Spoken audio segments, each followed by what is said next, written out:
നിസ്കാരം വളരെ മുഖ്യമായ ഒരു കാര്യമാണ്. ഞാൻ എന്റെ ഉമ്മമാരോട് ഉപ്പമാരോട് കൂട്ടത്തിൽ ഒന്നുകൂടി പറയട്ടെ, നിസ്കാരത്തിന്റെ ശിക്ഷണം കുറക്കരുത്.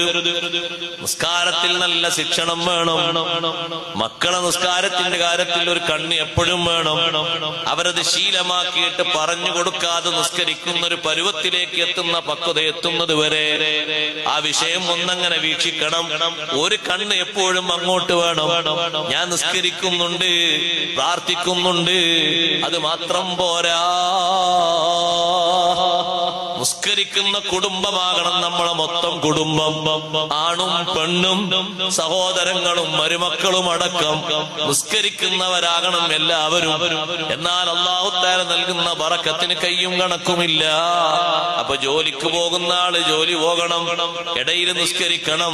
ഇപ്പൊ നമ്മുടെ നാട്ടിലൊക്കെ 3 മണിയാകുമ്പോഴേക്ക് 2 മണിയാകുമ്പോഴേക്ക് പണി കഴിഞ്ഞു. 6 മണിക്കൂറും 5 മണിക്കൂറും ചിലതൊക്കെ 4 മണിക്കൂർ മാത്രമേ ഉള്ളൂ. പറഞ്ഞിട്ടൊന്നും കാര്യമില്ല, അങ്ങനെ ആളുകളെ കിട്ടുള്ളൂ. അങ്ങനെ മതി, ഇരിക്കട്ടെ. ആ ജോലി കഴിഞ്ഞു വന്നാൽ പിന്നെ എന്താണ് പണി?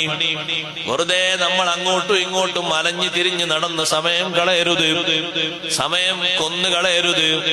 അവിടെ നിന്ന് വന്ന് നിങ്ങളെ വീട്ടിന്റെ അടുത്തെത്തുമ്പോ വീട്ടു വളപ്പിൽ വല്ലതും വെച്ചു പിടിപ്പിക്കാൻ നിങ്ങൾക്ക് തോന്നുന്നുണ്ടോ? നല്ലതാണ്, നല്ലതാണ്, ഏറ്റവും നല്ലതാണ്. നല്ല പച്ചക്കറികൾ ഉണ്ടാക്കുക, അതിന് കുറച്ച് ടൈം അവിടെ കൊടുക്കുന്നത് അതും സുന്നത്താണ്.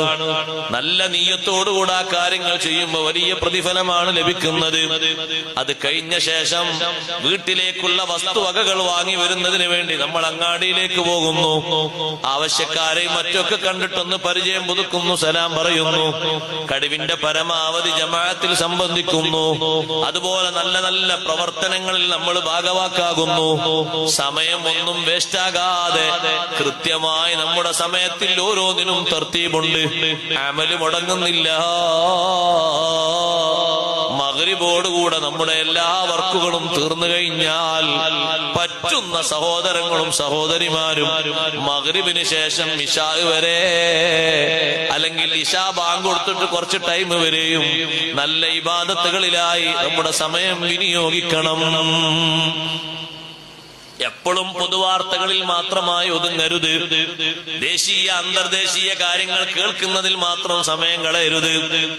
1 മണിക്കൂർ 2 മണിക്കൂറൊക്കെ വാർത്ത കേട്ടിട്ട് തീരാത്ത വല്ലാത്ത ആളുകൾ നമ്മുടെ നാട്ടിലുണ്ട്.